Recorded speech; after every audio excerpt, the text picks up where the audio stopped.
actual success or change is not really sustained by the goals that we set. Most of us were growing old, but we're not growing up. We're just getting older. Growing You're probably old, not 35 growing now, up.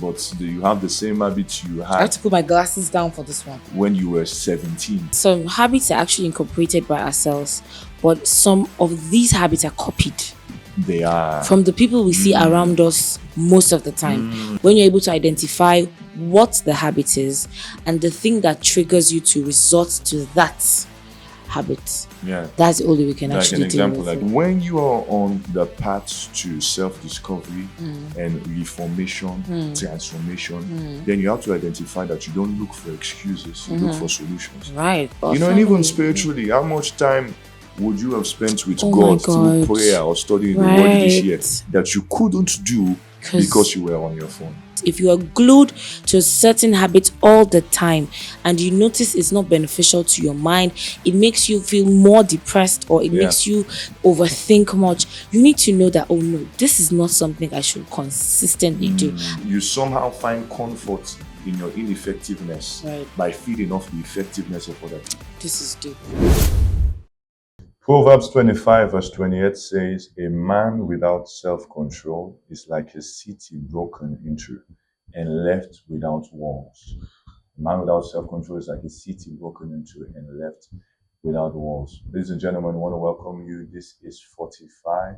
My name is Judah Zubairo and I'm here with my beautiful wife. Love Zubairo. Love Zubairo. It's such an exciting time. First of all, I want to apologize. We couldn't release an episode last week. So we had some issues in-house, but we thank God that we are right back on it. Are you excited to be here? Super excited. Babe? You're looking good, by the way. Thank you. Looking Oh good. my So God. you want to tell our people what we're talking about? Yes. So for this episode, the previous episode, we talked about dealing with loss, and that is an amazing topic we'd love you to delve into. If you've not watched it, go back and check it out. I'm definitely sure you'll be blessed. So for this episode, we'll also be talking about dealing with habits. We're going to be talking about dealing with habits. And I believe that this is specifically important for us to talk about, especially because we're rounding up the year now. And you know, babe, usually when we start the year, you will tell me if it's the same for you, but usually when we grow up and the year is about to start or it started already, we always have this thing about setting up goals. New Year resolutions, you know. And I'm sure we'll do a topic about that once the year starts. But anyway, before we get to that, we always have this thing about setting up goals, and major percentage of people, even research has proven this, never get to follow up on those goals. Probably they'll do it for 2 weeks and then they stop. They can't continue. You know, so it tells me that actual success or change is not really sustained by the goals that we set. It is actually sustained by the systems that we build around our lives and the habits that we are prone to. Sure, yes. Because you can set whatever goal you want in life, but if you don't have the habits that would ensure that you meet that goal, then it will be for nothing. Definitely. You see, so that's why I believe, you know, and I'm sure you believe as well, that it's important for us to discuss a topic about like this, you know, especially since we're rounding up the year. What do you have to say about habits? So sorry, I have to look down on my phone. I have a few points that I jotted down.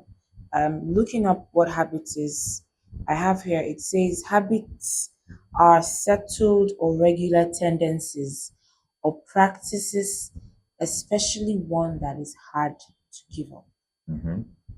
And based on research, habits take about 18 to 254 days, but on average, 66 days to actually be established. Wow. So most importantly, the word to take note of is that they are things that are hard to give up. Yeah. Because over time, from childhood, certain things are built up because we do them over and over again. Right. So they just sink in and your brain just picks it. I have another thing that says, do you mind? Oh, no. Yes. During the early stages of habits, the formation of the decision parts of your brain, the prefrontal cortices are activated, and the action is very deliberate when a routine is initiated. the brain circuits, also called neural networks, are activated. Mm-hmm. The more often you repeat the new action, the stronger and more efficient these neural networks become. Yeah. This process is called neuroplasticity. Wow. As habits strengthen the decision parts of the brain, Mm-hmm. so the brain no longer needs to kick in to initiate the action, Okay. because the habit is now activated in memory and considered automatic. Wow, that's Very, very deep. that's a deep one. This is scientifically proven. Scientifically proven. So, Right. guys, basically, we have two types of habits. Mm. Simply put, that everyone can understand. There are habits that are good. There are habits that are bad. Right. Simply put, because even with what you read, that there are things that you cannot give up all of a sudden. It's really tough for you to give up. So that can be negative. It can also be positive. Right. You see, it is your responsibility as someone who is intending to grow and to be matured, to really be able to identify the habits that I have that are pushing me towards who I'm supposed to be, and those that are taking me away from who I'm supposed to become. Right, sure.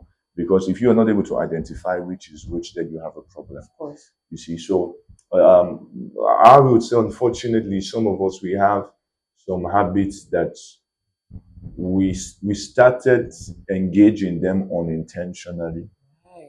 Probably from a young age.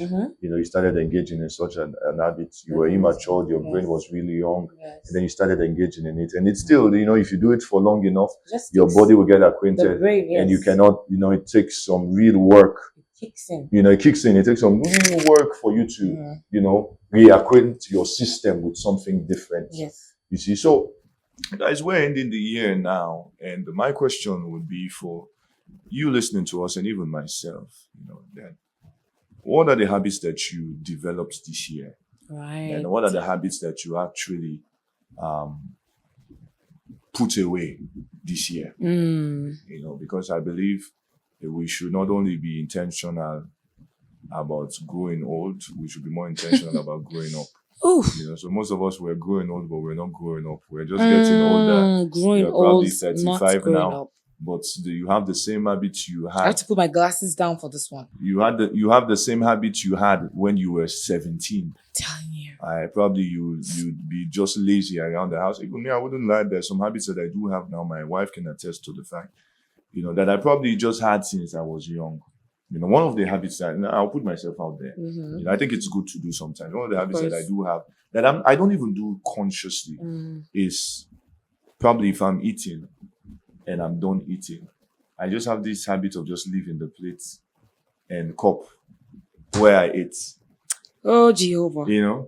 I don't even think about. I'm not even doing it intentional. I would just get. I remember when you got married, I was like how? Because I've grown up in different settings where that's a total opposite from what I've seen. Yeah. So when we got married, I remember the first 2 times I saw him do it. I was like, okay, probably he forgot. And I saw it was like something.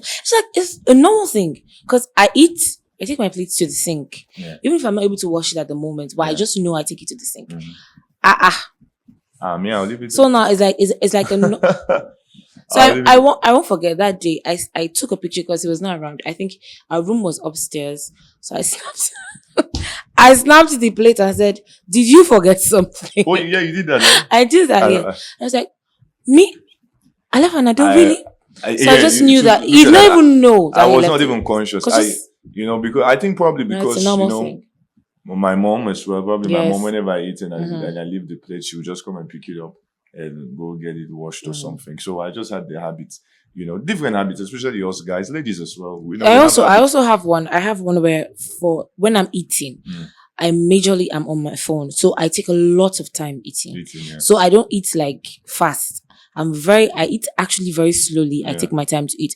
But with my phone now, it makes it even worse. I think even apart from with your phone, it makes it worse. But even apart from your phone, you still eat slow. Yes, I know. I eat slow. So with my phone now, it just makes it extra. So look at that. You would say that, but man of God, those are not really terrible things. Yeah, but now you could see how certain habits are being developed unconsciously. Right. But then as you grow and you start doing something with your life, they can have an adverse effect on your life that you wouldn't want. Let's say, for example, there's some of us that we do. I used to have this habit before. I had to work on it intentionally, which is late coming. Right. Yes, there are some people, they cannot control it. They must be late to everywhere they want to go. They're not even doing it intentionally. It's a predominant factor. They just, if an event is at 10, somewhere at the back of their mind, they know feel that fulfilled 10 going a.m. late. Listen, if the event that they're headed for is at 10, somewhere at the back of, they're not even doing it intentionally. Somewhere at the back of their mind, they've told themselves that it is at 10 that they are going to start boiling water to go and wash. Exactly. The event is starting at 10. They're supposed to Right. be at the event at 10.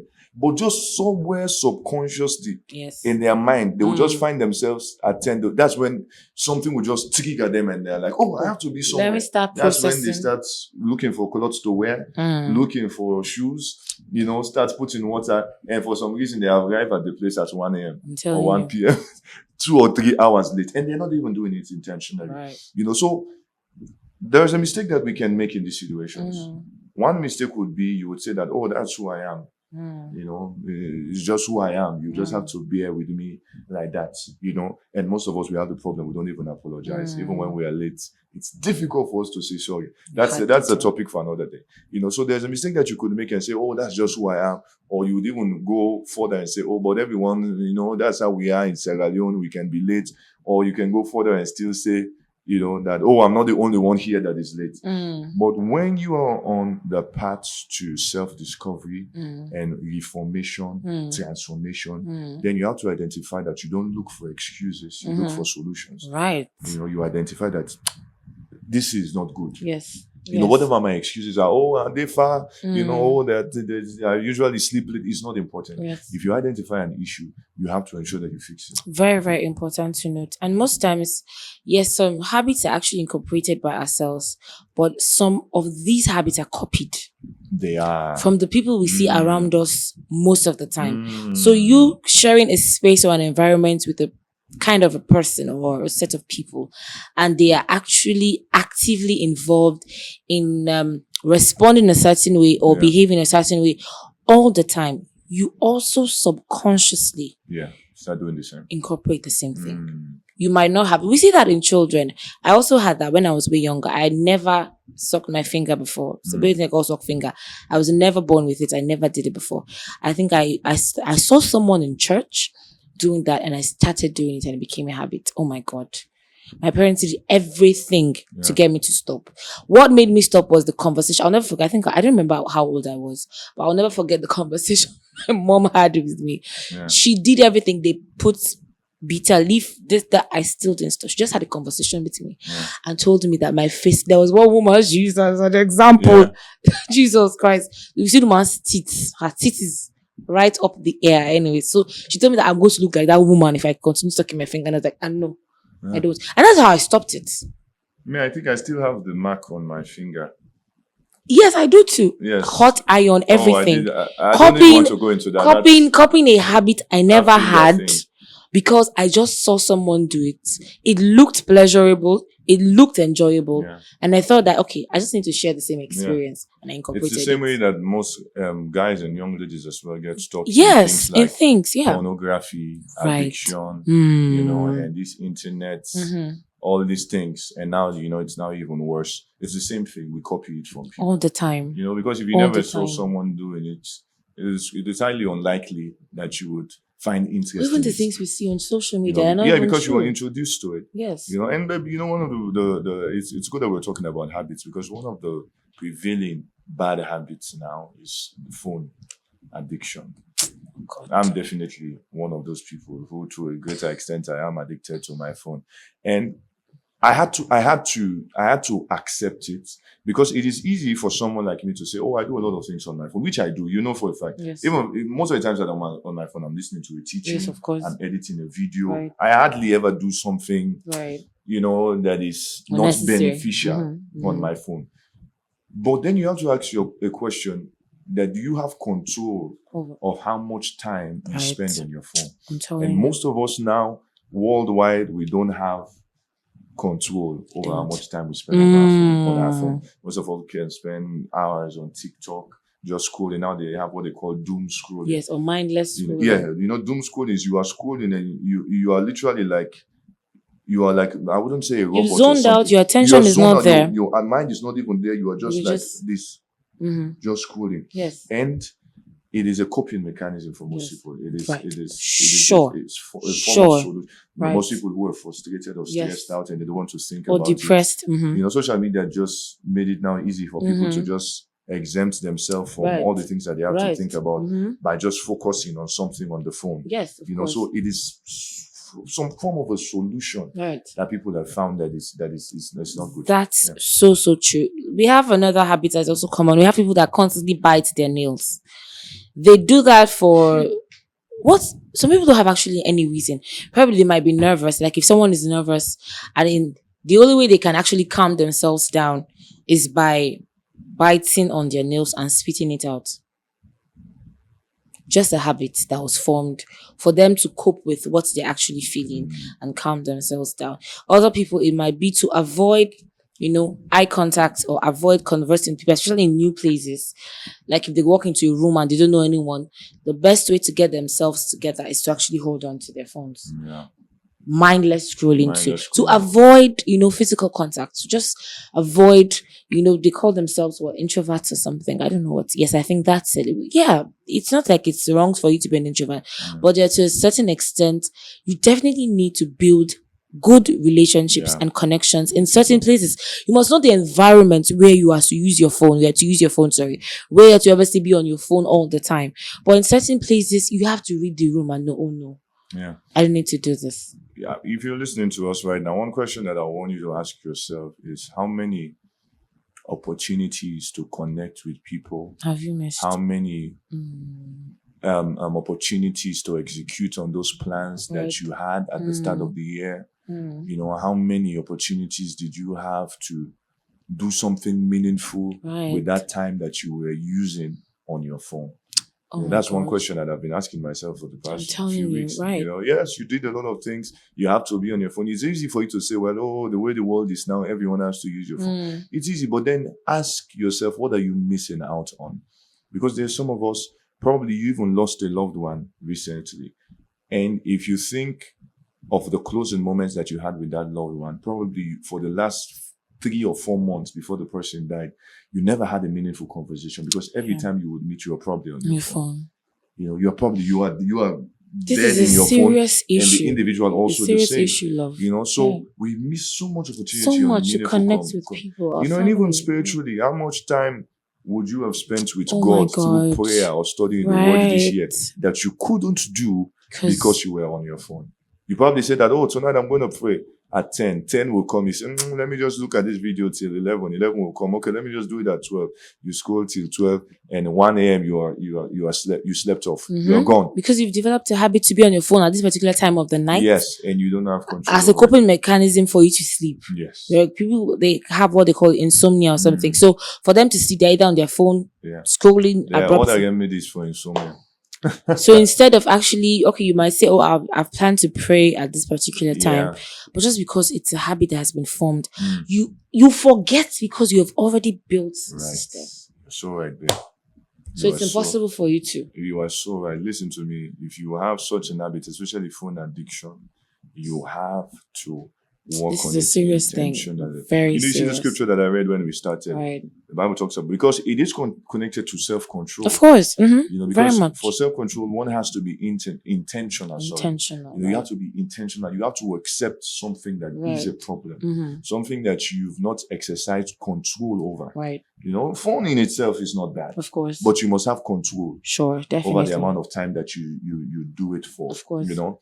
Hey guys, I want to interrupt you watching the podcast, although I do hope that you've been enjoying the podcast so far. And I want to tell you about our media partner. They are the ones basically sponsoring the recording and production of our podcast. And that is Sam Cab's Visual Media. This is a video company. Whatever video needs that you have, if you're doing a wedding, you want to do a music video, you want to do media consultancy, you want to do documentaries, whatever it is that pertains to video coverage, these are the people that you would want to work with, especially if you are in Sierra Leone. Okay, so the contact will be on the screen. If you have a desire to do something like this, maybe you want to record your own podcast, or you want to do your own show, or you are an artist, or whatever it is that you do, Sam Cab's Visual Media is the perfect brand for you to work with. And I just wanted to tell you guys about them, and so that you guys will check them out. So with that being said, let's continue the podcast. God bless you. And I'm thinking about how many of us, we still have habits that we've kept for 7 years. It's usually what they call it, a cycle that you cannot break. The amount of time. There's a cycle that you cannot break. So especially when it comes to phone addiction and addictions like this, there are ways that you can put an end to that recurring events. And one of the ways which I've found that I believe is very, very useful is you must learn to replace that habit. That's because exactly it's not enough thing. for you to just say, I'm going to stop doing it. You have to find a replacement. You have to find a replacement. That's the only way. Yes. That's one of the most sustainable ways for you to deal with certain habits. You have to find. Now, this might not work for every habit, but I believe that things like phone addictions and some of the things around that, if you can just find a way, one of such ways might be reading. You see, one of such ways might be reading. You invest much more time in something that is that develops you. Right, sure. And reading is one of such ways. What else do you think someone can do? Yes, few of the things that we need to do to deal with habits, like you said, is replace it. Another is we need to firstly identify the habits and pinpoint the specific cues or triggers that prompt that behavior. Because that's the only way we can actually remedy the situation. Yeah. When you're able to identify what the habit is and the thing that triggers you to resort to that habit. Yeah. That's the only way we can actually deal with it. Most of us, like I said, like when you're stressed out about something and you don't want to face the thing itself, you might just go on TikTok. Yes, of course. To get your mind off. That's the truth. True. Or you are in a state in your life where you feel like your life is meaningless. You are not achieving anything. You're not meeting your goals. It is easy for you to just sink into your phone. Because our phones now give us the opportunity to enter a world that is not real. Yes, right. You might enter into a world, that is not real. Just looking at other people living their lives, looking at other people executing their plans, looking at other people achieving their goals, and yet you are just there. So you somehow find comfort in your ineffectiveness by feeding off the effectiveness of other people. This is deep. Yeah, babe. God, wisdom overload. So another thing is also understanding how it works. Identifying what it is and understanding how it works. How does it affect you in a way? Does it affect your mind? Does it affect your body? Does it affect your emotion? You really need to understand how it works. If you are glued to a certain habit all the time and you notice it's not beneficial to your mind, it makes you feel more depressed or it makes you overthink much, you need to know that, oh no, this is not something I should consistently do. I need to find a better replacement because we're doing these things to get a reward at the end of the day. So find a beneficial reward than a reward that is detrimental to you. Yeah. That's just the best thing. It's like if you have an habit of you don't like to clean, you're not clean, then, that one is that's like a bad habit, especially even apart from in relation with other people, because I wanted to say, well, especially if you are going to be in a relationship and get married, or even for yourself. Right.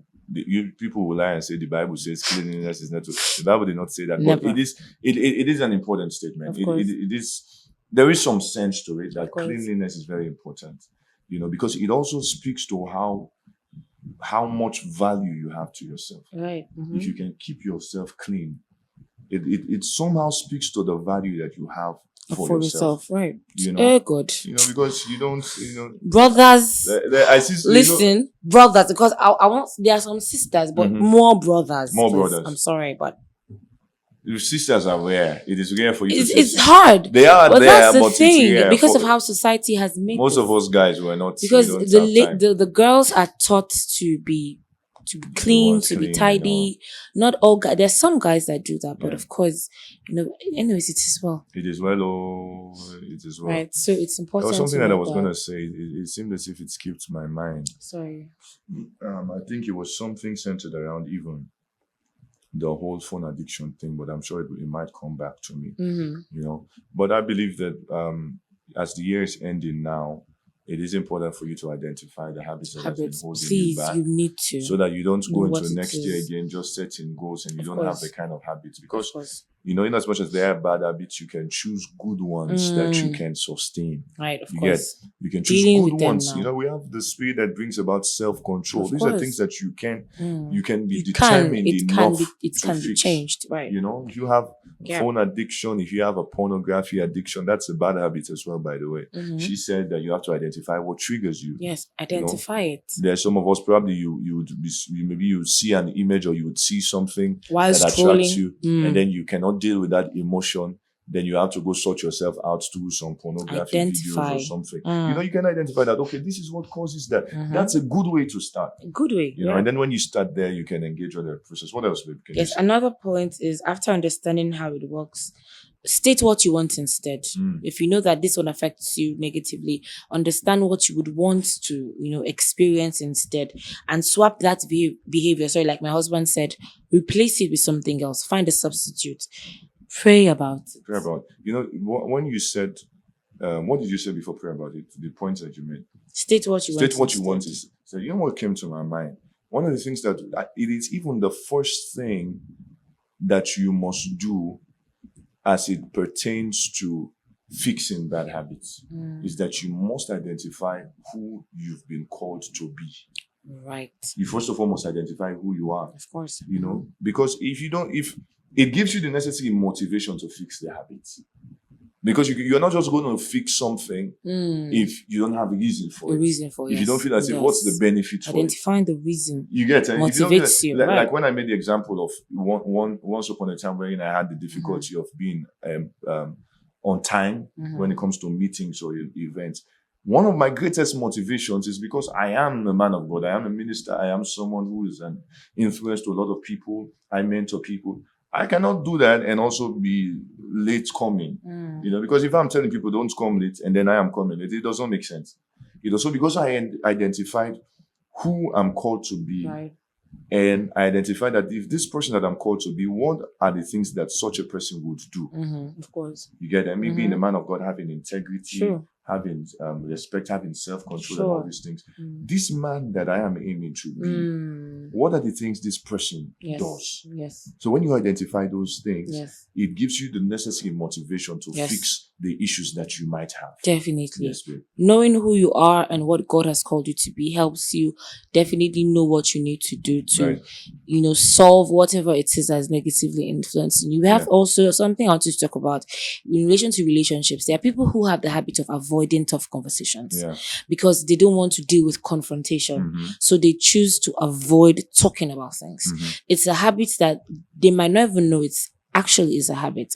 They just cope with avoiding tough conversations, sweeping things under the carpet because they don't want to deal with the issues. It might be something that might be copied or might just be a coping mechanism that you have, built for yourself over time growing up, which is not a good thing. So if certain habits are not dealt with now, it will surely affect you in the future. Right. Like we always say, if you don't deal with them now before you get married, they are amplified. You brought it back to marriage. Yes. But it's important because there are actually things that affect a lot of relationships. These little foxes that destroys the vine. The things we consider not important, I'm telling you, they are the big boulders that need to be dealt with. So after praying about it, ensure you have an accountability partner as well. Confess your sins one to another. It's so important that you might be healed. So find not anybody, it's not anybody. Don't say Mrs. Zubaru said, please trust and know who you are considering an accountability partner. That's why my husband normally says this. You have people that what's the word? you just see them from afar and appreciate who they are and want to be like them or want to meet them. Those are not the people that you consider mentors. Mentors are people that are up close, people that can correct you, people that can put you on track when you're out of the way, people that can tell you the truth to your face without compromising it. Those are the people we call mentors, not somebody that you're just seeing from afar that you want to imitate. I'm sorry. Find someone that is up close. It might be your pastor that you're overlooking in church. It might be your choir leader that you're overlooking in church. It might be someone that is very close to you that you are not considering because you are seeing Pastor Nathan Ebasi that does not even know your surname in Nigeria. Hey, how would he know how to deal with you? Because he does not even know you. He might never meet you in the near future. Talk less of even in the next world. Find someone close to you. Look up close. We have all we need right in front of us. But we're looking elsewhere for what we have available. So please honor and value what you have. You attract what you honor. If you see something in someone's life and you know this thing will be beneficial to me, reach out to the person and say, oh, please, this is what I'm struggling with. I definitely need your help. It will help you sort it out, because when you talk about it, you have someone who is checking on you. You know, those little habits, they tend to get sorted out by the help of God. Yes, anything else? Yeah, that's really great. So find someone that is close to you, and let them help you on that journey. As we're rounding up, I just feel led by the Holy Spirit, probably someone you're listening to me right now, and the habits that you have is you have a tendency towards homosexualism or lesbianism, whichever it might be. I need you to believe that that's not who God made you to be. That is in relation to what we're talking about. That's something that you're delving into, that the devil wants to use to trap you. All right. So you have to find you have to find that desire in you to fight against that reality. Sure. Because it's easy for you to fall into that aspect and say, oh, well, if God created everyone differently, this is who I am and that is who I am. Especially if you listen to me right now, you are still a young person. You probably started dabbling in this because you were introduced to someone who was gay, and the person started touching you a certain way, introducing certain photos and videos to you a certain way, trying to nurture your mind. Right. Please. Bad habits are usually dealt with best in the early stages. All right. So if you're still in that early stage, you have the best chance to fix that problem. Of course. Right? So that's not who you are. That's not who God made you to be. It is just something that can be fixed. Sure. All right. So we're ending the year. Take out time. Please, and reflect. please. Look at yourself. The Bible talks about self-examination. It says examine yourself. Examine yourself. Those things that you do that you know they are not of God. Please and do your best to work on them. Of course. That being said, we're blessed to have you with us. So blessed. And we're hoping to see you on our next episode. I pray that God will be with you as you're working on those habits, and they will help you to replace them with better ones. Amen. See you next week. God bless you. God bless you. Thank you. Yeah.